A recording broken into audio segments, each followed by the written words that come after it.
बिस्मिल्लाहिर्रहमानिर्रहीम। अस्सलाम वालेकुम डियर स्टूडेंट्स। आज हम अपना नया लेक्चर शुरू कर रहे हैं जिसका उन्वान जो है the clash of civilization and dialogue between civilization. इस लेक्चर के 3 पार्ट है। आज हम फर्स्ट पार्ट इसका कर रहे हैं। तो क्लैश ऑफ सिविलाइजेशन क्या है, तो इसका सबसे पहले हम इब्तिदा करते हैं preface. The clash of civilization and the remarking of world order is an expansion of 1993 Foreign Affairs article written by Samuel Philip Huntington, an American political scientist, that hypothesized a new post-Cold War world order. Huntington's main thesis argues the most important distinction among people are ideology, political or economic. They are cultural. New pattern of conflict will occur along the boundaries of different cultures, and pattern of cohesion will be found within the cultural boundaries. तो clash of civilisation का जो main aspect है वो क्या है, उसमें Samuel Hinton क्या बताना चाहता है, वो ये बता रहा है कि नेक्स्ट जो post cold war world order होगा उसमें आइडियोलॉजीज ख़त्म हो चुकी है। आइडियोलॉजीज की जगह अब क्लैश जो है वो मुख्तलिफ जो सिविलाइजेशंस हैं उनके दरमियान होगा। तो सैमुअल हिंटन ने द क्लैश ऑफ सिविलाइजेशन के नाम से एक किताब लिखी है जिसमें उसने इसकी वजाहत की है। हम उसकी किताब का एक खुलासा या जिसे आप समरी कह लें वो यहाँ पे हम डिस्कस करेंगे और हम देखेंगे कि सैमुअल हिंटन क्या कहना चाहता है। तो इस किताब के 5 हिस्से हैं। The 5 parts of this book by Samuel Hinton, the clash of civilization, elaborate conclusion to this main propositions। तो इसके 5 हिस्से हैं। सबसे पहले इसका part 1, a world of civilization. To begin his argument, Huntington contradicts past paradigms that have been ineffective in explaining or predicting the reality of the global political order. We need a map, Huntington says, that both portrays reality and simplifies reality in a way that best serves our purposes. Huntington develops a new civilization paradigm to create a new understanding of the post-Cold War order and to fill the gaps of the already existing paradigms. To begin with, Huntington divides the world into 8 major civilizations. Part 1 में वो क्या कहता है जी पुराना जो एक paradigm था वो ख़त्म हो चुका है। अब एक नया जो है वो आइडिया या नई एक तरतीब जो है वो सामने आ रही है और इसको वो क्या कहता है, इसको वो कहता है जी अब सिविलाइजेशंस की दौर होगा। अब क्लैश जो है वो आइडियोलॉजीज, मईशत या इस पे नहीं होगा, बल्कि अब जो क्लैश है वो दुनिया में मौजूद मेजर जो सिविलाइजेशंस हैं उनमें होगा। तो उसमें उसने सिविलाइजेशन को 8 हिस्सों में, दुनिया की जो सिविलाइजेशंस हैं उसको 8 हिस्सों में तकसीम किया है। सबसे पहले वो कहता है साइनिक कल्चर। वो क्या, कौन सा कल्चर है? वो कहता है sinic, the common culture of China and Chinese communities in South Asia includes Vietnam and Korea. Sinic culture में वो चाइना को और चाइना के साथ साउथ एशिया के अंदर जो कम्युनिटीज़ हैं, वियतनाम और कोरिया, इसको शामिल करता है। उसके बाद सेकंड वो बताता है Japanese include as the core Japanese culture as distinctively different from the rest of Asia. जापानी कल्चर को कहता है ये बाकी जो एशिया उससे कतई तौर पर मुख्तलिफ है। उसके बाद है जी Hindu identify as the core Indian civilization, जो इंडियन सिविलाइजेशन है उसके बारे में बताता है। उसके बाद है जी इस्लामिक, फोर्थ जो सिविलाइजेशन है वो इस्लामिक है। Originating on the Arabian peninsula, spread across North Africa, Iberian Peninsula and Central Asia. Arab, Turk, Persian and Malay are among the many distinct subdivision within Islam. इस्लाम के बारे में कहता है कि ये एक अलहदा सिविलाइजेशन है। Orthodox, centred in Russia, separate from Western Christendom. Orthodox, इसके बाद Western, centred in Europe and North America, इसको वेस्टर्न कल्चर कहता है। Latin America, central and South American countries with a past of a corporatist authoritarian culture, majority of countries are of a Catholic majority. उसके बाद आठवां जो है वो Africa है। While the continent lacks a sense of a pan-African identity, Huntington claimed that Africans are also increasingly developing a sense of African identity. इस तरह से उसने दुनिया को 8 सिविलाइजेशंस में तकसीम किया है। तो इसका हिस्टोरिकल पर्सपेक्टिव क्या है? Following the explanation of the separate civilization, इसको हम 20th सेंचुरी में उससे पहले इसका जो आगाज़ हुआ है वो क्या है? Following the explanation of the separate civilization in the new paradigm, Huntington described the relation among civilization. Before 1500 AD, civilizations were separated geographically and the spread of ideas and technology took centuries. Huntington argues that research and technology are the catalyst for civilization creation and development.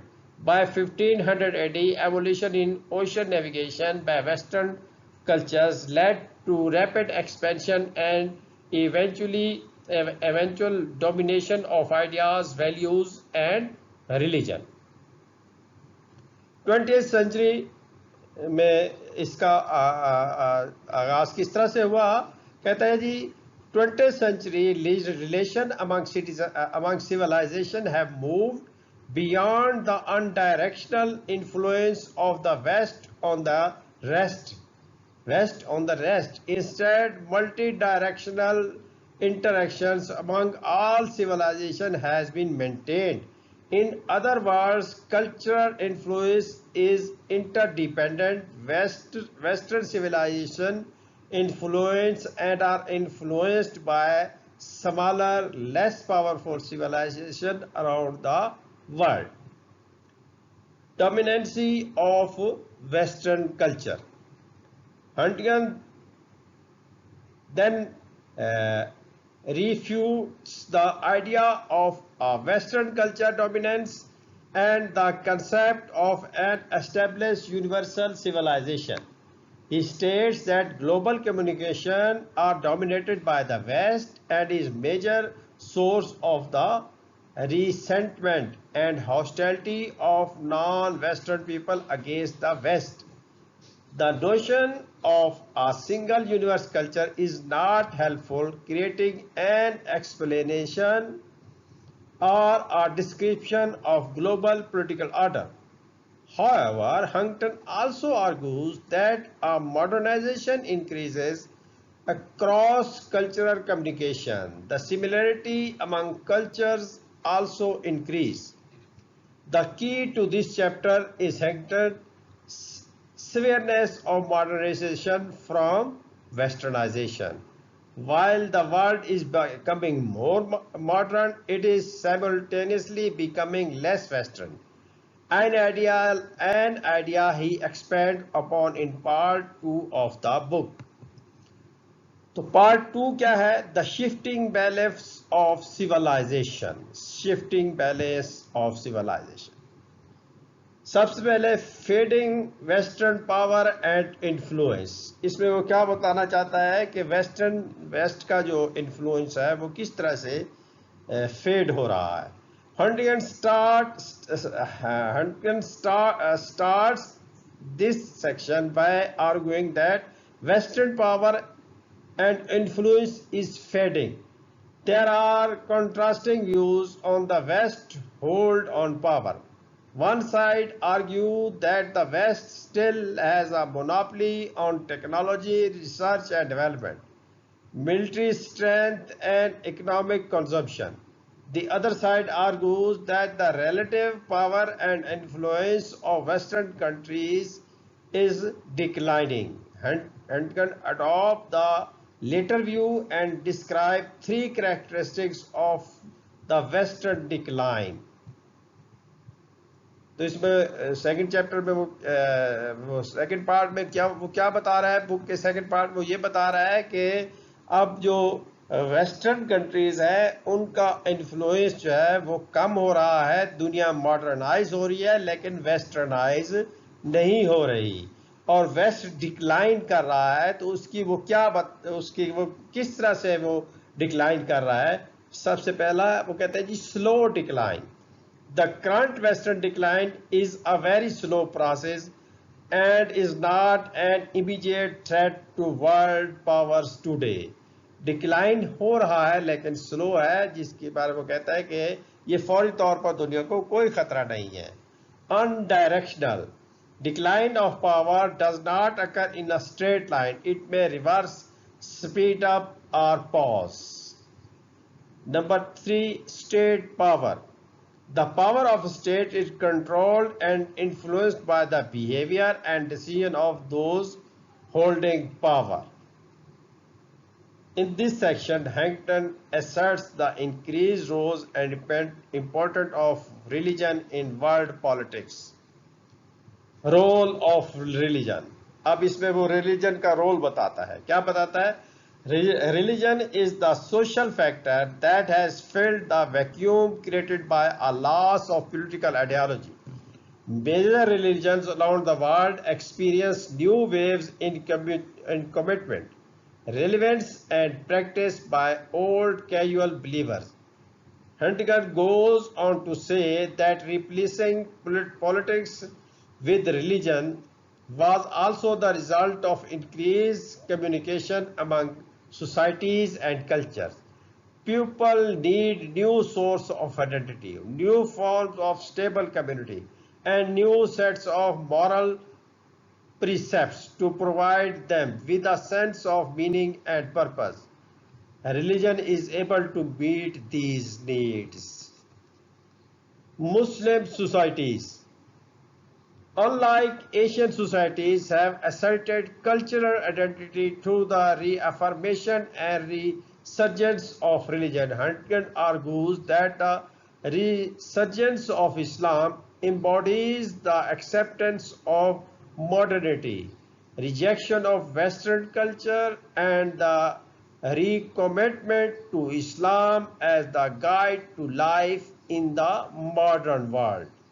Religion is the primary factor that distinguishes Muslim politics and society from other countries.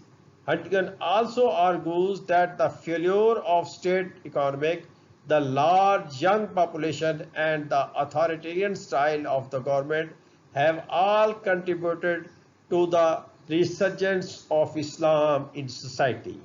यानी वो ये कह रहा है कि अब जो मुस्लिम societies हैं वो भी अपनी अलहदा शनाख्त बना चुकी है, बना रही हैं, ऐसा ऐसा वो अपनी less westernised. Asian societies are decreasingly responsive to United States demand and interest are increasingly able to resist pressure from the US or other Western countries. The ability of Asian countries to successfully modernize and develop economically without adopting Western values supports Huntington's assertion that the world is becoming more modernized but less westernized. Economics, demography, and the challenger civilizations discuss the relative rise in power and influence of non-Western countries. Huntington especially focus on Japan, the Four Tiger, Hong Kong, Taiwan, South Korea, Singapore, and China as countries which asserted cultural relevance through economic success. तो अब वो क्या कहता है कि जो नई ताकतें दुनिया के नक्शे पर उभर कर आ रही हैं उसमें वो जापान का जिक्र करता है, वो फोर जो टाइगर्स हैं एशिया के उनके बारे में, हांगकांग, ताइवान, साउथ कोरिया और सिंगापुर, और इसके साथ साथ वो चाइना का भी जिक्र कर रहा है कि यहाँ पर तरक्की हो रही है, ये जो स्टेट्स हैं ये तरक्की कर रही हैं, लेकिन इस कॉस्ट पर नहीं कर रही कि वो वेस्टर्नाइज हो रही हैं। वो वेस्ट के जो आइडियाज़ हैं, वेस्ट की जो वैल्यूज़ हैं, उनको छोड़कर, उनको नज़रअंदाज करके या उन पर अमल ना करके भी वो तरक्की के रास्ते तय कर रहे हैं, वो मॉडर्नाइजेशन की तरफ जा रहे हैं। तो ये था हमारे लेक्चर का इस the clash of civilization and dialogue between civilization का लेक्चर का फर्स्ट पार्ट। नेक्स्ट पार्ट में हम इसको आगे कंटिन्यू करेंगे।